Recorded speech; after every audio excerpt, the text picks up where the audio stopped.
शंकरानंद गुरुपादाम्बुजन्मने नमः श्री शंकरानंद गुरुपादाम्बुजन्मने सविलास महामोह ग्राहक कर्मणे सविलास महामोह ग्राहक कर्मणे।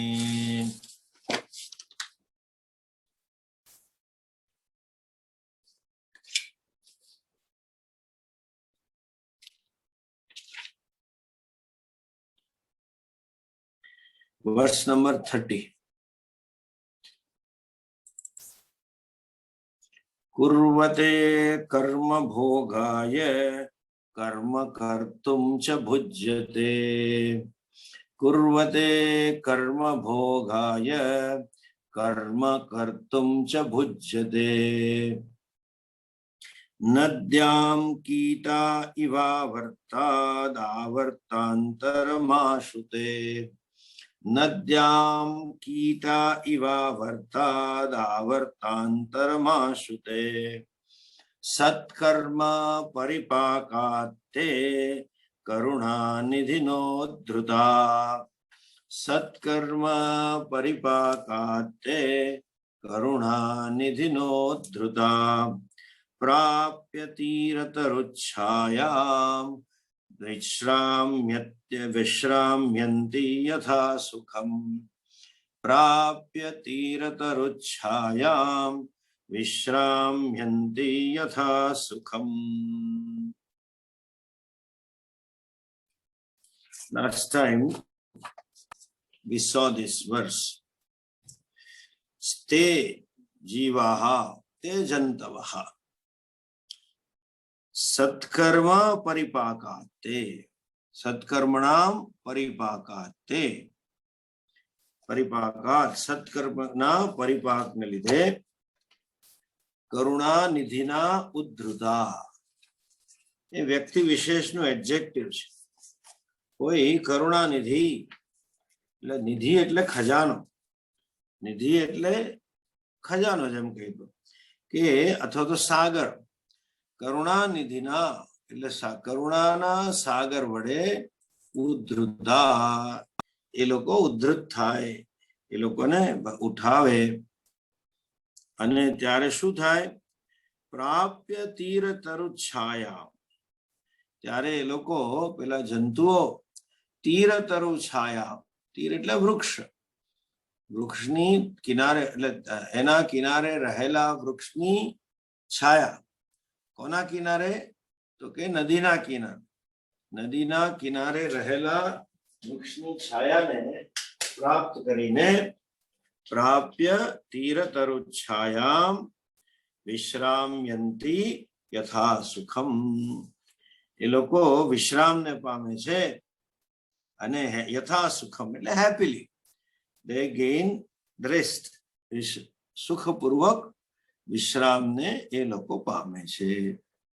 હવે આ દાખલો પેલા જંતુઓ માટે છે। કયા જંતુઓ છે? કે જે નદીની અંદર વમળમાં ફસાયેલા છે। અને એક વમળનું લક્ષણ એવું છે કે એક વમળમાંથી તમે બીજા વમળમાં જ જાઓ। વમળ હંમેશા તમને એકમાંથી બીજામાં જ લઈ જાય અને વધારે ને વધારે એ તમને ઊંડું ઉતારે। એટલું બધું ઊંડું ઉતારે કે પછી બહાર આવવાની સંભાવના લગભગ નહિવત થઈ જાય। એટલે એવા વમળમાં આ જીવાત્માઓ ફસાયા છે કે જેમને એમાંથી બહાર આવવાની સંભાવના નહિવત હતી। એ લોકો કોઈક મહાપુરુષ કે જેને કરુણા આવે એમને જોઈને અને એને બહાર કાઢે જેથી કરીને એ જ્યારે એ લોકો બહાર નીકળે ત્યારે શું થાય? વિશ્રામ્યન્તિ યથા સુખમ તરુછાયામ સુખપૂર્વક એક વૃક્ષની છાયામાં એ લોકો નિવાસ પ્રાપ્ત કરે છે, એ લોકો આશ્રય પ્રાપ્ત કરે છે। નિપા સમજો કૃપા એટલે શું? પહેલી વસ્તુ એ સમજો કે કશું આપણે ઇંગ્લિશમાં કહે ને બાય ચાન્સ, બસ એમ જ થઈ ગયું, કુદરતી થઈ ગયું. અને એના માટે કદાચ ઘણીવાર આપણે શબ્દ વાપરીએ એક્સિડેન્ટલી આવી ઘટના ઘટી ગઈ, આકસ્મિક ઘટના ઘટી.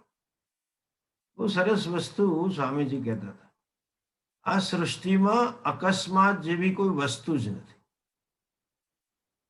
અકસ્માત ત્યાં સુધી છે જ્યાં સુધી એનું કારણ ખબર નથી પડતી. હાઈવે પર આપણે કહીએ ને રોડનો અકસ્માત થયો, પણ જેવો અકસ્માત થાય એટલે એનો કેસ થાય, અને કેસ થાય એટલે જજ એ અકસ્માતને ઘટનામાં પરિણત કરે. Accident is reduce to incident. એ જ્યારે નિશ્ચિત થાય કે આ ઘટના ઘટી કે એનું કારણ આ હતું, આ માણસને લીધે આવી રીતે થયું, આને લીધે આમ થયું, એ જ્યારે ઘટનામાં પરિણત થાય અને એ જે જવાબદાર હોય એને પછી એ પ્રમાણે સજા થાય. એમ આપણા જીવનની અંદર પણ કોઈ અકસ્માત થતો નથી. સમજ્યા? અકસ્માત મને મળી ગયું, અકસ્માત રીતે મેં ગુમાવી દીધું, એવું હોતું જ નથી. એ કર્મના નિયમ પ્રમાણે the cause is always there. આપણા જીવનમાં ઘટતી ઘટનાઓનું કારણ નિશ્ચિત છે, અને એ કારણ શું છે તો કે આપણા કર્મો. પણ કયા કર્મો એ આપણને ખબર નથી. દુઃખદ ઘટનાના પણ ખબર નથી અને સારી ઘટનાના પણ ખબર નથી. પણ જ્યારે એટલી બધી કોઈ સારી બને ઘટના કે જેમાં આપણે ઘટનાની ઘટમાળમાંથી બહાર આવી જઈએ, તો એને આપણે ઈશ્વરની કૃપા કહીએ. એ કૃપા પણ કમાવી પડે. Please understand, you have to earn the grace. એવું નથી કે ભગવાન ઉપર બેઠો બેઠો કોકને કૃપા વરસાવે છે અને કોકને નથી વરસાવતો. એવું નથી. જે પેલા કહે ને, ઓ ગોડ ગીવ અસ અવર ડેઇલી બ્રેડ, અને અમને રોજનો અમારો ખાવાનું આપજો. એમ કે ભગવાનની કૃપા થઈને ઉપરથી ભગવાને બ્રેડનું પડીકું નાખ્યું. એવું થતું નથી. તમારે કૃપા માટેની પાત્રતા, એની લાયકાત કેળવવી પડે. અને કૃપાની લાયકાત એટલે શું? કૃપા મેળવવા માટેના અનુરૂપ સત્કર્મ કરવા પડે, તો આપણને એ કૃપા થાય. અને કૃપા એ પ્રાર્થના, એક એ પણ સમજો, પ્રાર્થના પણ એક કર્મ છે, પૂજા પણ એક કર્મ છે. લોકો એમ કે ભગવાનની કૃપા મેળવવા શું કરવાનું? ભગવાનને મસ્કા મારવા. Which is wrong thinking. ભગવાનને તમે મસ્કા મારી શકવાના જ નથી. ઘણા નાના છોકરા કહેતા હોય કે બા શું કરે છે? એ ભગવાનને મસ્કા મારે છે, લાલા. લાલો ખુશ થશે ને પછી કંઈક આપશે ને. એવું નથી. મસ્કો કોને લાગે એ પહેલા સમજો. ભગવાન એક એવી વ્યક્તિ છે અથવા તો એવું છે કે જેને મસ્કો સંભવી જ ના છે. તમે કોઈને ખુશ કરો, પેલા હિન્દીમાં આ લોકો મુસલમાનોનું ચાલ્યું છે ને, ખુદામત તરે ખુદા કો ભી ખુદામત પ્યારી. તમે કોની ખુદામત કરી શકો? કોને મસ્કો મારી શકો? પેલા મસ્કો એટલે શું એ સમજો. મસ્કો એટલે શું કે એ વ્યક્તિએ જે કંઈ સિદ્ધ કર્યું હોય એનાથી અધિક એના વખાણ કરો, એના મસ્કો છે. અથવા તો જે સિદ્ધ કર્યું છે એને એવું બઢાઈ ચઢાઈને, એવું અલંકૃત કરીને એને ગલગલિયા થાય એવી રીતે કેવું. સામાન્ય વસ્તુ હોય તો પણ એને અતિ વિશિષ્ટ તમે પ્રાપ્ત કર્યું છે. સામાન્ય છે તો પણ અસંભવ તમે પ્રાપ્ત કર્યું છે, એવું એને કહેવું. એ નામ મસ્કો. પહેલાના જમાનામાં હતું ને કે આમ રાજા બેઠા હોય અને ભાટ ચારણ એનું યશ કથા ગાય. એટલે હવે હોય કશું નહીં, હવે હાવ એનું સ્ટેટ હોય. આપણે મને એક દરબાર કહેતા હતા કે સૌરાષ્ટ્રની અંદર 200 રજવાડા હતા 600 માંથી. કેવડા નાના રજવાડા હશે. એને એ લોકો ગુજરાતી કે એવી હવા ભરે મગજમાં કે તમે તો આખા ભારતના સમ્રાટ છો, એવા પરાક્રમી છો. એનું જે સિદ્ધિઓ છે એને એટલી અલંકૃત કરીને કહેવી કે એને એમ થાય કે હું તો જાણે સર્વોત્તમ છું, એમના મસ્કો કહેવાય.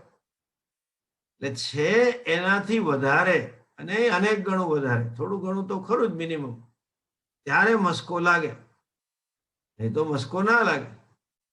આપણે પટાવાળાને એમ કે તમારો રોફ તો ભાઈ કલેક્ટર જેવો છે તો મસ્કો લાગે ને. તમે એમ કહો તમારો રોફ પટાવાળા જેવો જ છે, તમે એનો મસ્કો લાગે.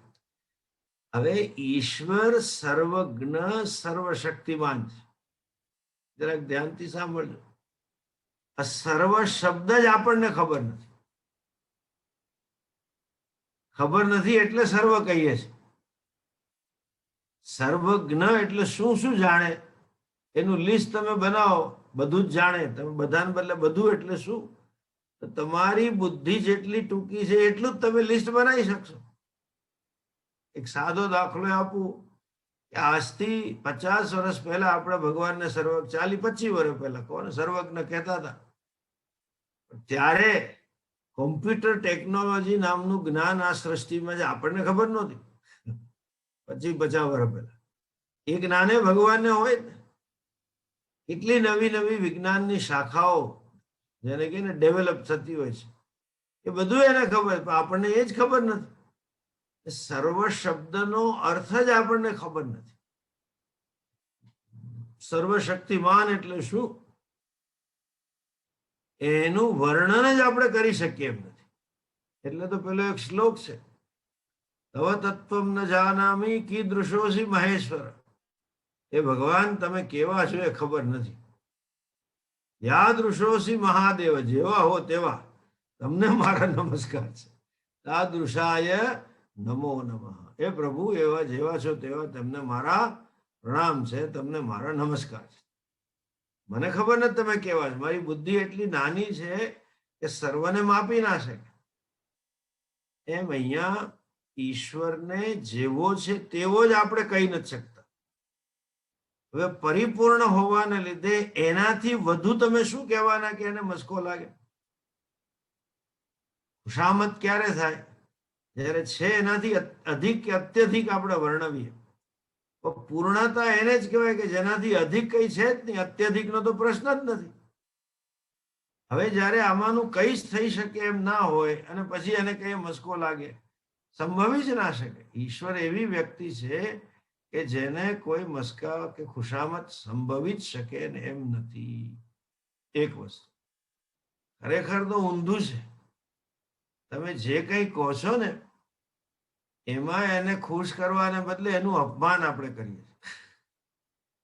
એના શક્તિ અને સામર્થ્ય કરતા આપણે ઘણું ઓછું એનું વર્ણન કરીએ છીએ. એટલે એને પછી એમ કે પ્રભુ હું તને ખુશ કરું છું. એને ખુશ થવાનું જ નથી. જેમ 2 વર્ષનું બાળક હોય અને એની 40 વર્ષની મમ્મી હોય, 35-40 વર્ષની, અને એક મોટી કંપનીની કોકોકોલા જેવી કે મલ્ટીનેશનલ કંપનીની સીઈઓ હોય, અને છોકરો એના વખાણ કરે, મારી મમ્મી 5 વર્ષનું, હાલો ને બેને પેલે બોલતા આવડે, 5 વર્ષનું ટબુડ્યું, મારી મમ્મી તું તો બહુ ગ્રેટ ને તું આવીન તેવીન. એ whatever that fellow can describe will be much short of what actually his mother is. કારણ કે એની માં શું છે એ સમજવા કે ગ્રહણ કરવા પૂરતી એની બુદ્ધિ વિકસી નથી. એની બુદ્ધિ જ એટલી પરિચ્છિન્ન છે.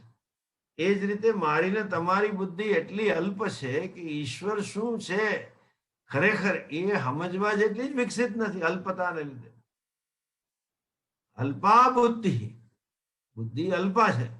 એટલે ઈશ્વરનો કદી છે એવું જ તમે વર્ણવી નથી શકવાના, તો એનો વધારે ક્યાંથી આવવાનું છે? એટલે ખરેખર તો આપણે કહીશું તો એનું અપમાન કરીશું. અને જેમ માં પેલી કરુણાથી કે સમજાવે અને હું જોશે આપી દો ને, ખાલી ખાલી મારા વખાણ કરે છે પણ હવે એને ખબર નથી શું બોલે છે, આપી દે. એટલે કરુણા જ એ કૃપા તરીકે પ્રગટ થાય છે, એ સમજો. પણ આપણે જ્યારે પ્રાર્થના કરીએ છીએ ત્યારે કૃપાને પ્રગટ કરવાની લાયકાત ધરાવી. You invoke the grace. You have to invoke the grace by prayers. Prayer is also an action. એ કર્મ દ્વારા કૃપાનું પ્રગટીકરણ કરવાનું છે. અને જ્યારે જીવનમાં કૃપા આવી છે ત્યારે સમજો એ જે કંઈ કૃપા આવી છે એ પૂર્વજન્મના સત્કર્મોને લીધે આવી છે. અને એ જે સત્કર્મોને લીધે કૃપા આવી, પણ કેમ આવી કૃપા થઈ એ આપણને ખબર નથી. કેમ આવું મને ફળ મળ્યું એ મને નથી. પૂર્વ જન્મો જન્માંતરના કર્મ ફળો છે જેને લીધે સત્કર્મ પરિપાકાત, જે કે છે ને અનેક જન્મના કેવા સત્કર્મ પરિપાકાત, પૂર્વોપાર્જિત પુણ્ય કર્મ પરિપાકાત. સત્કર્મનો પરિપાક એટલે શું? પૂર્વમાં ઉપાર્જન કરેલા પુણ્યનો પરિપાક. પૂર્વમાં એટલે શું? આ જન્મમાં આગળ, આગલા જન્મમાં, કે એના પહેલાના, કે હજારો જન્મ પહેલા, આપણને કશી ખબર નથી. કર્મ અને કર્મફળનો નિયમ કેમ કામ કરે છે કોઈને ખબર નથી. એટલે આપણે એવું કહીએ એક વાક્યમાં, જન્મો જન્માંતરના પુણ્યનો પ્રકોપ થયો. જન્મો જન્માંતરના પુણ્ય જ્યારે પાક્યા, ત્યારે સત્કર્મ પાક્યા, ત્યારે કોઈ મહાપુરુષ એનો ઉદ્ધાર કરે. એના પેલા માણસે ઉદ્ધાર બાય ચાન્સ નથી કર્યો, આકસ્મિક. આના કર્મો પાક્યા, જેથી કરીને પેલા મહાપુરુષ જે રસ્તે જતા હતા તેમનામાં કરુણા ઉત્પન્ન થઈ અને એમણે એ વમળમાં ફસાયેલા જીવાત્માને, એ જીવડાને બહાર કાઢ્યો. એને નહીં તો શું છે કે એ બહાર કાઢ્યો એટલે શું? જીવનની મર્યાદાઓ, સંસારના દુઃખ, એમાંથી એ બહાર આવ્યો. સંસારના દુઃખનો જે અવિરત પ્રવાહ છે એમાંથી બહાર આવવાની એમણે તક આપી. વમળ એટલે કે છે કે અવિરત પ્રવાહ છે, અને એવો પ્રવાહ છે કે એકમાંથી બીજામાં ફસાય. એમ સંસારીનું જીવન એવું છે કે એક દુઃખમાંથી બીજા દુઃખમાં. એને અંગ્રેજીમાં કહે ને, from frying PAN two fire. એટલે લોઢી પર હતો, દાસતો તો કૂદ્યો, તો પેલું જીવડું દજાતું તો ક્યાં કૂદીને પડ્યો? તો કે અગ્નિમાં. એમ એક દુઃખમાંથી છૂટ્યા અને બીજું દુઃખ આવ્યું, બીજું પણ એનાથી મોટું આવ્યું, બીજામાં છૂટ્યા એનાથી મોટું આવ્યું. એટલે માણસ જિંદગીના અંતે હાવ થાકીને ઠે થઈ જાય. સૌરાષ્ટ્રની ભાષામાં થાકીને ઠે થઈ ગયા. કેમ? એક પછી એક દુઃખો ચાલ્યા જ કર્યા, દુઃખની પરંપરાઓ. અને એમાં ન રહ્યો બીજા દુઃખોમાં, પણ કોઈ કરુણાનિધિ આવ્યા કે જેને એને બહાર કાઢ્યો. આ શું બીજું એક સમજવાનું છે. જો આ દ્રષ્ટાંત નું તાત્પર્ય એ જ છે કે સત્પુરુષનો સમાગમ થાય. દાખલો તો એ છે ને કે જીવાત્મા સંસારમાંથી કરુણાનિધિ, જે કોઈ જીવડાને પાણીના વમળમાંથી કાઢવા માટે કરુણાનો સાગર નથી જોતો, થોડી કરુણા પૂરતી છે. કોઈ કારુણિક માણસ આવે ને જીવડાને કાઢી નાખે, દેટ ઇઝ ઇનફ. કરુણા સાગર શબ્દ સદગુરુ માટે વપરાયો, સંત માટે વપરાયો છે, મહાપુરુષ માટે વપરાયો. જીવનની અંદર મહાપુરુષોની પ્રાપ્તિ થાય, સત્પુરુષોની પ્રાપ્તિ થાય, અને એ જીવાત્માનો ઉદ્ધાર કરે. એ ક્યારે થાય? સત્કર્મ પરિપાકાત. અને સત્કર્મ એટલે કયું સત્કર્મ? તો કે અનેક જન્મનું કરેલું. ગીતાજીમાં શ્લોક હશે ને, અનેક જન્મ સંસિદ્ધ તતો યાતિ પરામ ગતિમ. અનેક જન્મના પુણ્ય કર્મથી સિદ્ધિને પ્રાપ્ત થાય, સમસિદ્ધિને પ્રાપ્ત થાય, અંતઃકરણની શુદ્ધિને પ્રાપ્ત થાય, ત્યારે પછી પરાગતિને પ્રાપ્ત કરે છે. આ બીજું એક વસ્તુ સૂચવે છે કે ધર્મ કે સત્કર્મ is the foundation for Vedanta. Vedanta ભણવા મળે, મોક્ષની સંભાવના જીવનમાં આવે, મોક્ષ માટેની તક તમને મળે, સદગુરુ મળે, એનું પર એક શેનું પરિણામ હોય? તો કે પૂર્વજન્મના કરેલા પુણ્યનું પરિણામ. એટલે આ જન્મે કદાચ ન કર્યા હોય, દેખાતા હોય, પણ જન્મો જન્માંતરના કરેલા હોય માટે જ આ વસ્તુ પ્રાપ્ત. એક વસ્તુ સમજો, એટલે ધર્મ એ મોક્ષ માટેનો પાયો છે. જો જીવનમાં ધર્મ ન હોય તો મોક્ષ સંભવતો નથી. અને ધર્મ એકલો નહીં, સત્કર્મ. સત્કર્મ એટલે શું? એક ત્યાગનો અભિગમ, એન એટીટ્યુડ ટુ ગીવ. એને સ્વામી દયાનંદજી કહે ને કોન્ટ્રીબ્યુટરી લાઈફ. એવું જીવન આપણે જીવીએ જે મારી પાસે જે સંસાધનો છે, સંસાધન શબ્દ હું વાપરું છું, ખાલી પૈસા નથી કહેતો. સમય સંસાધન છે, પૈસા સંસાધન છે, શક્તિ સંસાધન છે, કુટુંબ સંસાધન છે, ભાઈ ભાંડણા સંસાધન છે, મારી ઓફિસના મિત્રો સંસાધનો છે. એ બધા સંસાધનોનો વિનિયોગ કરીને હું કોઈક પ્રયત્નપૂર્વક સત્કર્મ કરું. કર્મ એમને એમ થશે, પણ સંસાધનો વાપરીને સત્કર્મ પ્રયત્ન કરવા માટે પુરુષાર્થ જોઈશે. અને એ સત્કર્મ કરવા, સત્કર્મ એટલે શું? મારે કંઈ નથી મેળવાનું, માત્ર ને માત્ર બીજાના કલ્યાણ માટે. મારા સંસાધનોનો વિનિયોગ માત્ર મારા માટે નથી કરવાનો, માત્ર મારો સ્વાર્થ પૂરો કરવા માટે મારા સંસાધનો નથી વાપરવાના. મારી ખુશી માટે હું મારા સંસાધનો નથી વાપરવાના. બીજાની ખુશી માટે, બીજાના દુઃખ દૂર કરવા માટે, બીજાને સુખ આપવા માટે, બીજાને કલ્યાણ કરવા માટે હું સંસાધનોનો ઉપયોગ કરું. આ માનસિકતા છે. સમય હોય તમે એને ઘરે, એ સમયને પોતાના ઘરે પોતાના બાળકો સાથે, પૌત્રો અને દીકરા સાથે ગાળી શકો. એ સમયને તમે ટીવી જોવામાં પણ ગાળી શકો. એ સમયને તમે, આ બધા કેટલાય હોય છે, રિટાયર્ડ ઓફિસર્સ એસોસિએશન, એ બધા ડોસલાઓ બેઠા હોય ગપ્પા મારતા, ચાર રસ્તે ગપ્પા મળે, બધી વાતો કરે અલગ મલક. એ સમય રિટાયર થયા પછી એટલે હક માટે માણી શકો, સરકારની જોડે ઝઘડવામાં માણી શકો. અને એ સમય હું આશ્રમમાં જઈને ગુરુજનની સેવામાં પણ ગાળી શકું. એ પુરુષાર્થ છે. ધર્મ એક પુરુષાર્થ છે. ઇટ ઇઝ એન ઇન્ડિપેન્ડન્ટ પુરુષાર્થ. એ આપણા હિન્દુની વિશેષતા છે. પાશ્ચાત્યમાં ધર્મ છે જ નહીં. પુણ્ય છે, ચેરિટી કરવી હોય તો કરો, નહીં તો નહીં.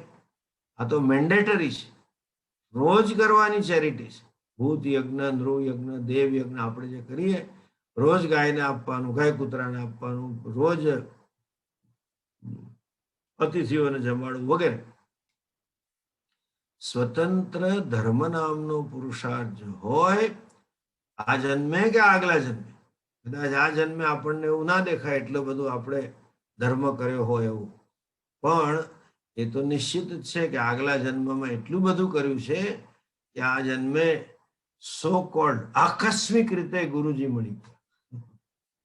આકસ્મિક નથી, એ કૃપા તમે કમાયા છો માટે એ ગુરુજનોની પ્રાપ્તિ થઈ છે. અને પછી એ ઉદ્ધાર કરે ત્યારે એ તીરતરુ છાયામ વિશ્રામ્યંતી યથા સુખ. સુખપૂર્વક નદીના તીરે રહેલા વૃક્ષના છાયામાં આરામથી ફરે ખરે છે સમય. હવે પ્રશ્ન થાય કે એ કેવી રીતે ઉદ્ધાર કરે?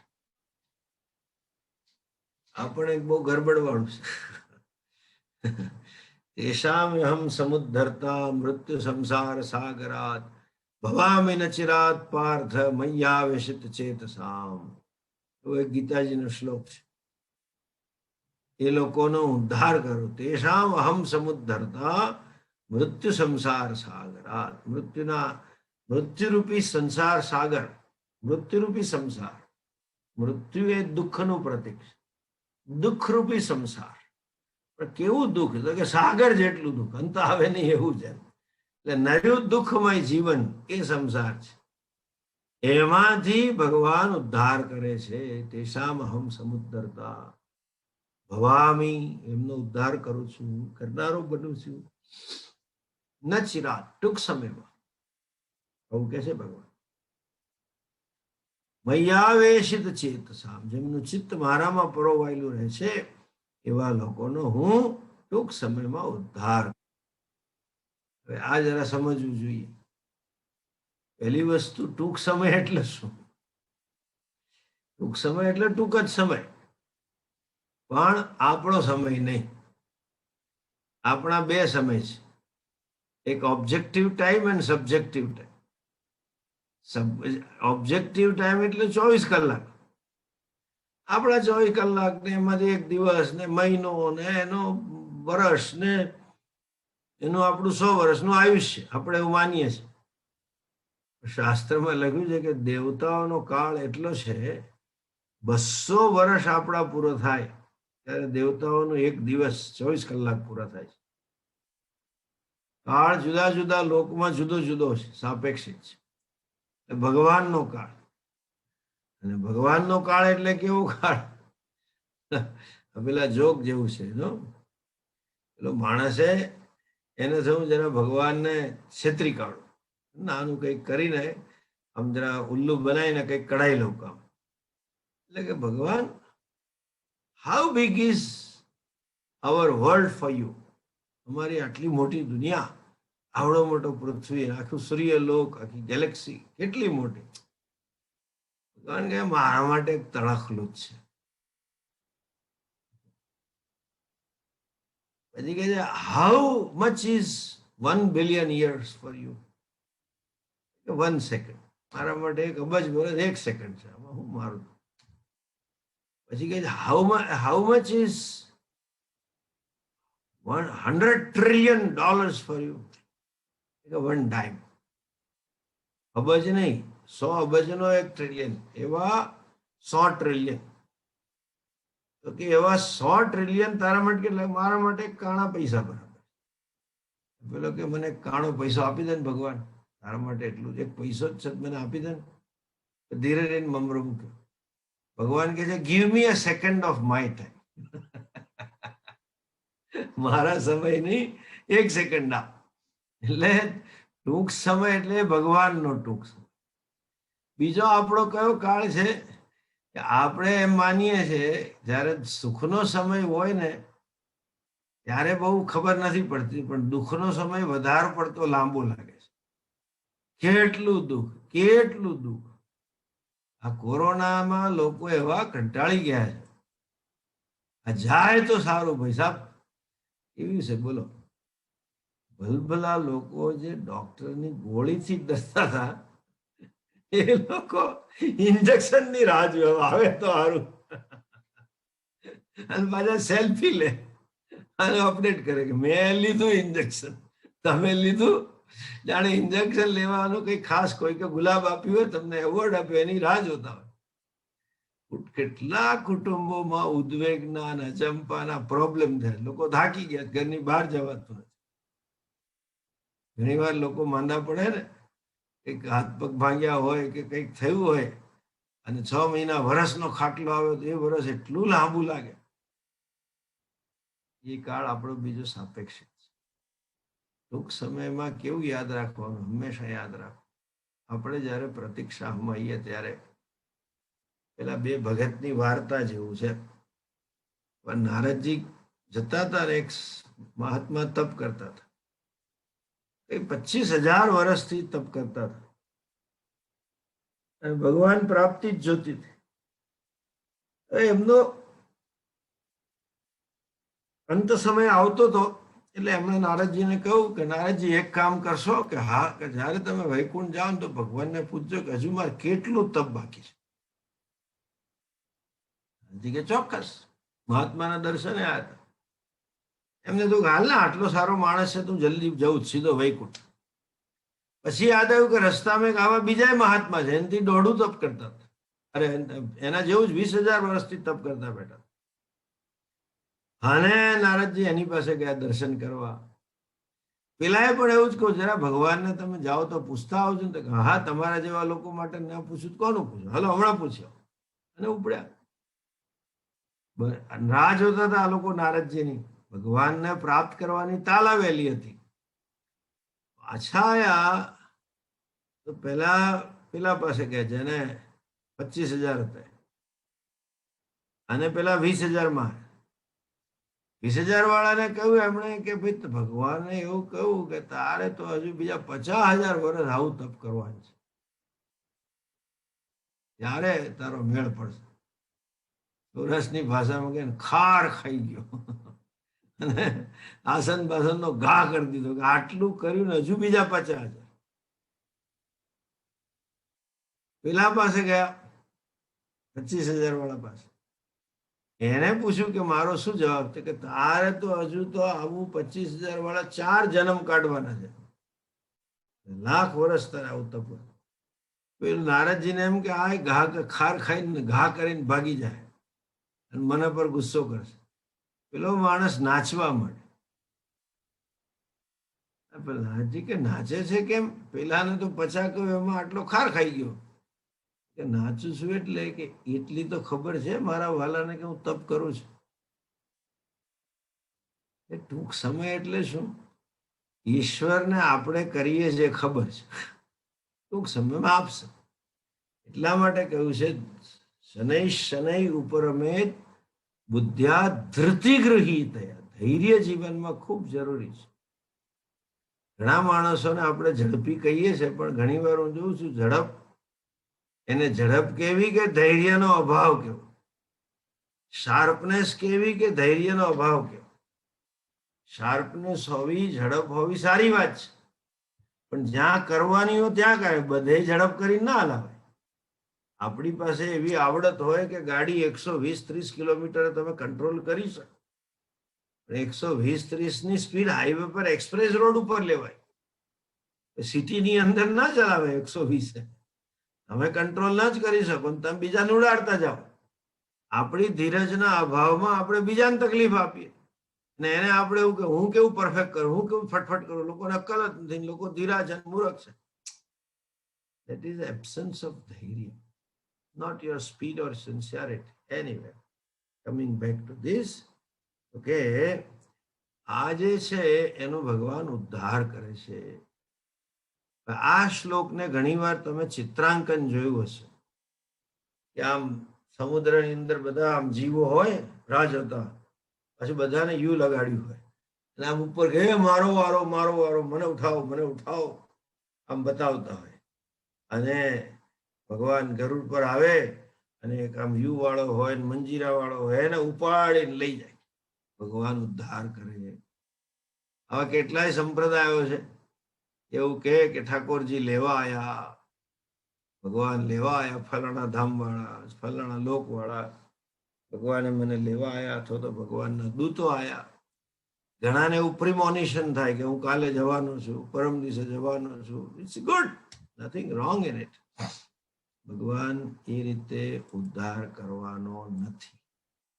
Please understand. એના દર્શન થઈ જાય તો મારો ઉદ્ધાર થઈ જાય, મને ઝાંખી મળી જાય તો મારો ઉદ્ધાર થઈ જાય. પહેલા એક સમજો, એવો ઉદ્ધાર તો સાચો બને જો ખરેખર સાગર હોય તો. સાગર છે જ નહીં, દુઃખ.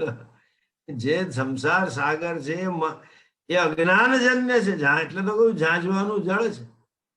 જે પેલું મીરાનું ભજન છે ને, મોહે લાગી લગન ગુરુચરણ નકી ગુરુચરણ કી.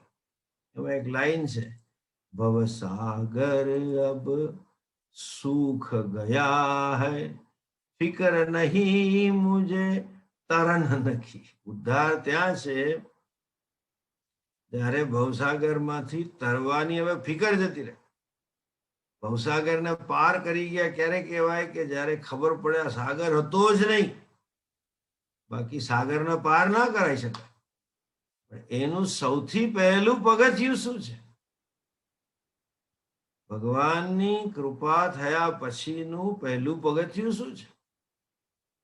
જો ભગવાન ઉપાડી નથી જવાના, જેને શાસ્ત્રની ભાષામાં કહીએ ને માર્જાર ન્યાય. માછલી હોય ને એ પોતાના બચ્ચાને ઉપાડીને એક જગ્યાએથી બીજી જગ્યાએ મૂકે. અને બીજો ન્યાય છે મરકટ ન્યાય. વાંદરાનું બચ્ચું હોય ને, વાંદરી ઉપાડે ને પેલા ધ્યાન રાખવાનું, માને વળગી જવાનું.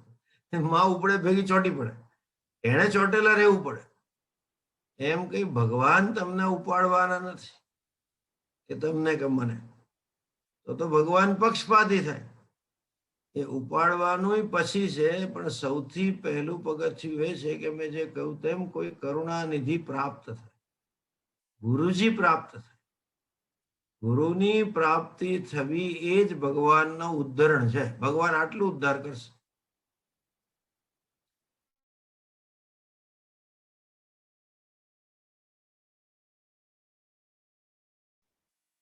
કૃષ્ણ ભગવાન જેને આપણે કહીએ છીએ કૃષ્ણમ વંદે જગદગુરુ.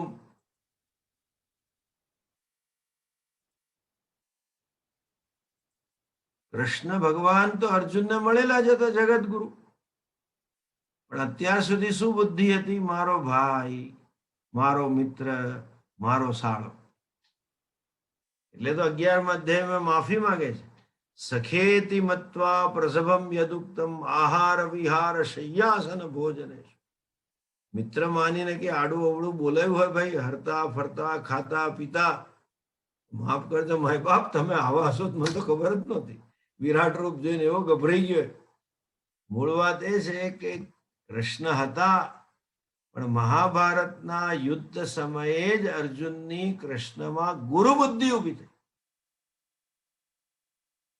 ગુરુ બુદ્ધિ એટલે શું? પોતાનામાં શિષ્ય ભાવ પ્રગટ થયો. સામી વ્યક્તિ ગુરુ ત્યારે બને જ્યારે તમે શિષ્ય બનો ત્યારે. પેલા જેવું છે. પેલા કહે ને કે આને મેં બેન બનાવી, ધર્મની બેન, ધર્મનો ભાઈ બનાવ્યો.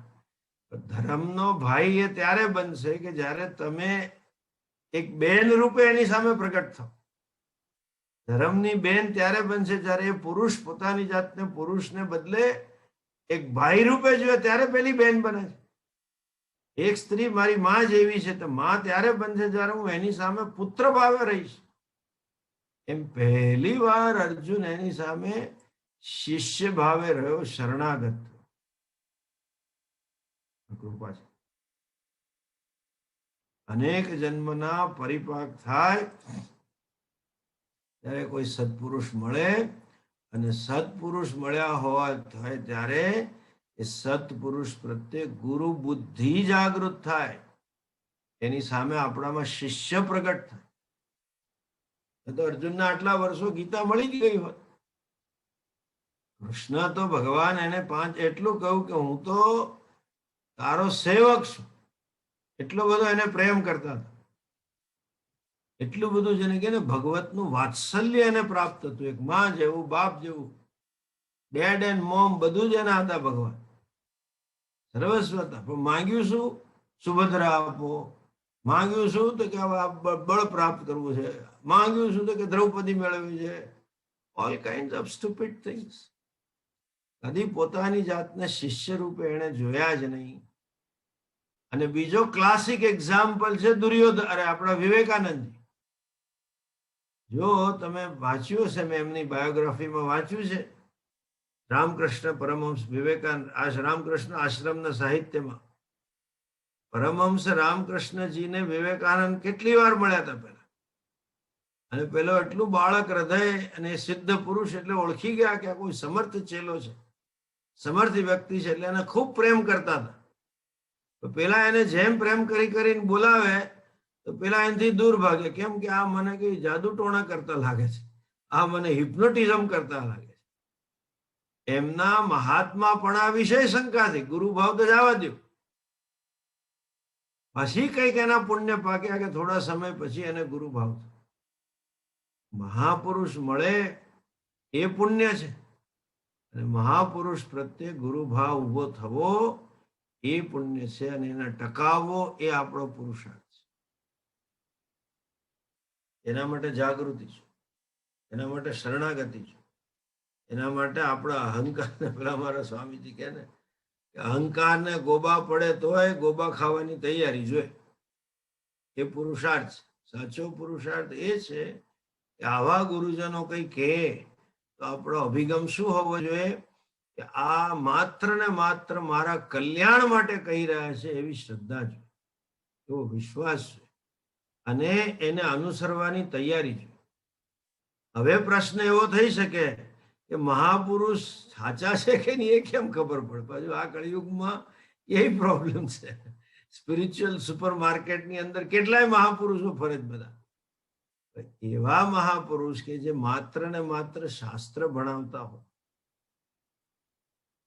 જે શાસ્ત્રને પ્રમાણ માનતા હોય એ મહાપુરુષ, જે શાસ્ત્રના તાત્પર્યનું જ પ્રતિપાદન કરતા હોય મહાપુરુષ, જેમનું જીવન શાસ્ત્રાનુકારી હોય એ મહાપુરુષ, જેમનું જીવન ધર્માનુકારી હોય એ મહાપુરુષ, જેના વ્યક્તિગત જીવનની અંદર આપણે જોઈ શકીએ ત્યાગ, સમર્પણ, પ્રેમ, કરુણાની ભાવના રહેલી છે, સરળતા રહેલી છે, એ મહાપુરુષ.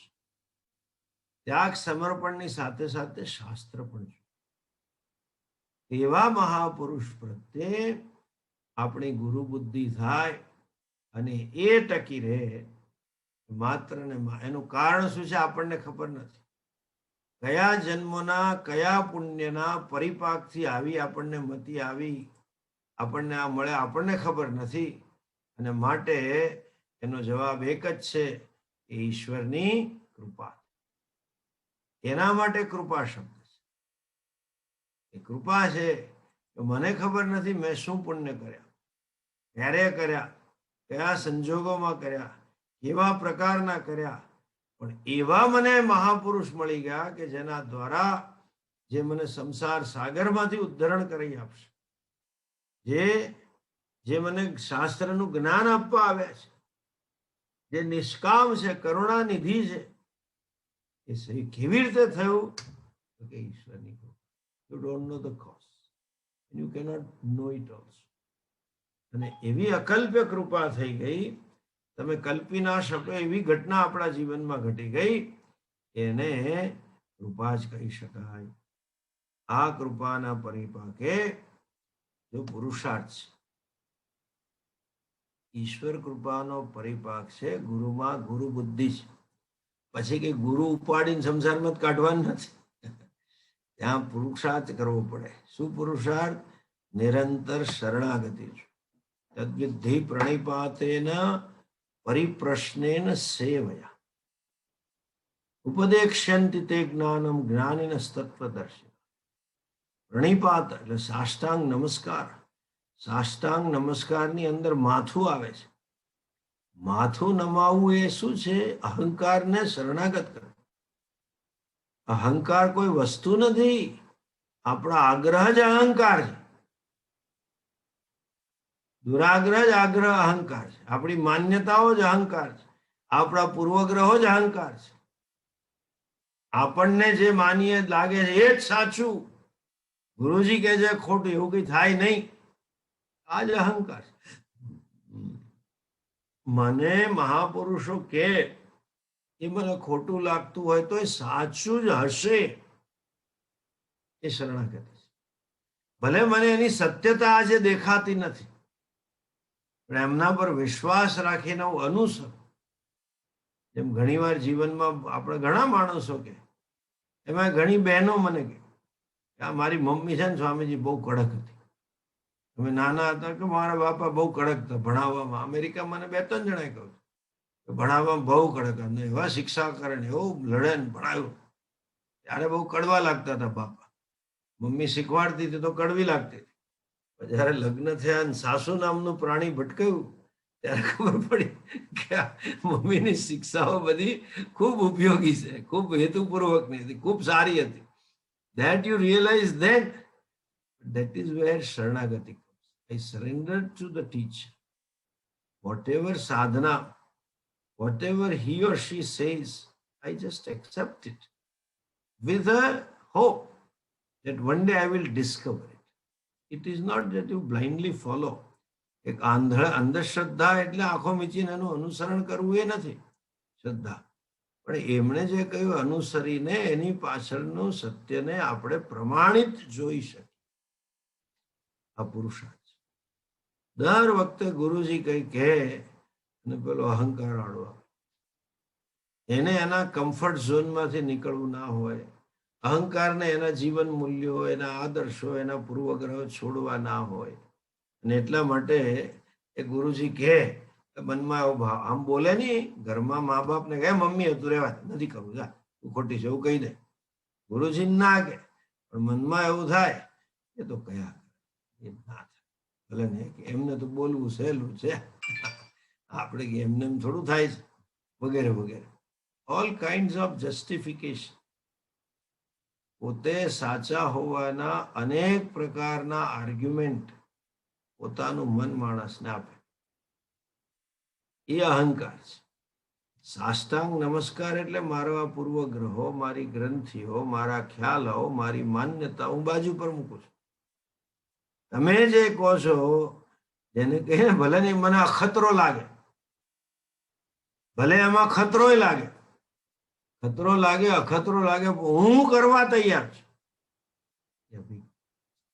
That is a પુરુષાર્થ. Please understand. એ પુરુષાર્થ પ્રત્યેક ક્ષણે કરવો પડશે. માણસનું મોટામાં મોટું દુશ્મન મન જ છે.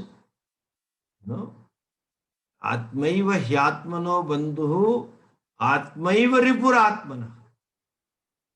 પોતાનું મન જ સૌથી પોતાનો નજીકનો બંધુ છે, સ્વજન છે, અને પોતાનું મન જ સૌથી મોટું દુશ્મન.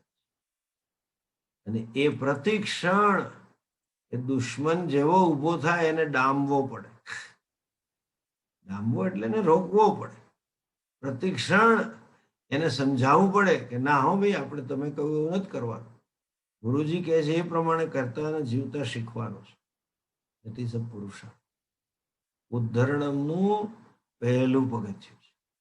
અને બીજું મેં જે તમને કહ્યું, એવું નથી ગરુડમાં આવીને ઉપરથી ઉપાડી લીધા, ઉદ્ધાર કરી લીધો. ભગવાન બતાવે ને આમ ગરુડમાંથી આમ.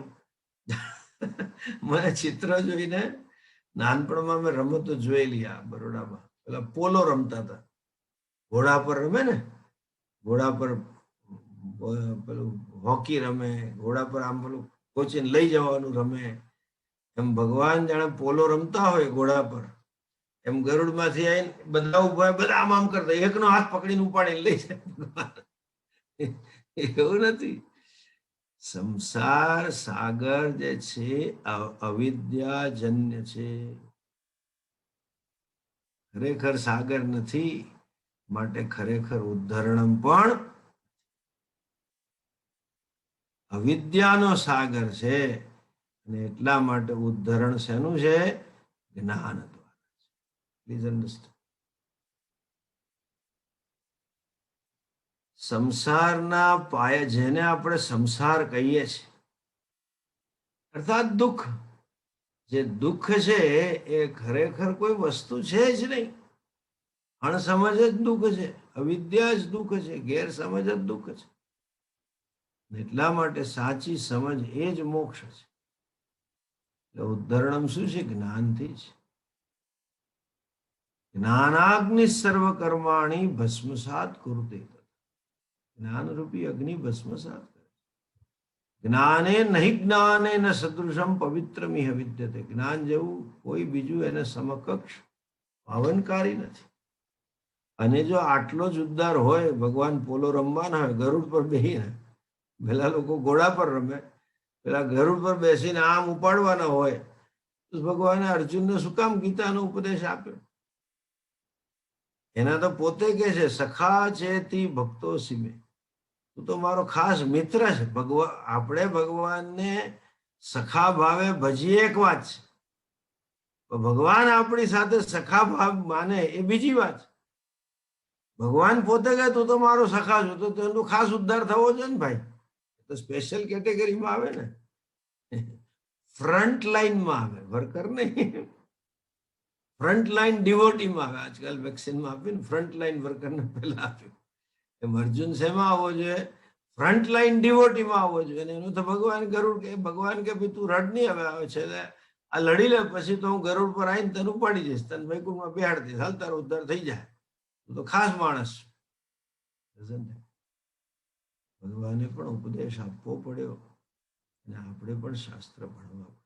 એ વસ્તુ હવે પછીના શ્લોકમાં કહે છે, उपदेशमवाप्यैवम् आचार्यात् तत्त्वदर्शिनः पंचकोश विवेकेन लभन्ते निर्वृत्तिं पराम्. એની ચર્ચા આવતા સોમવારે.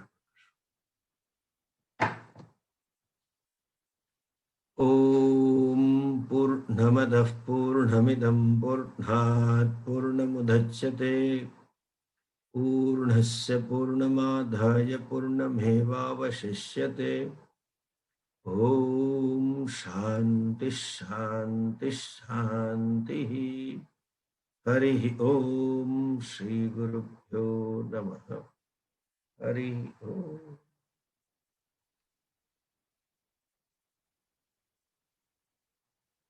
नमस्ते.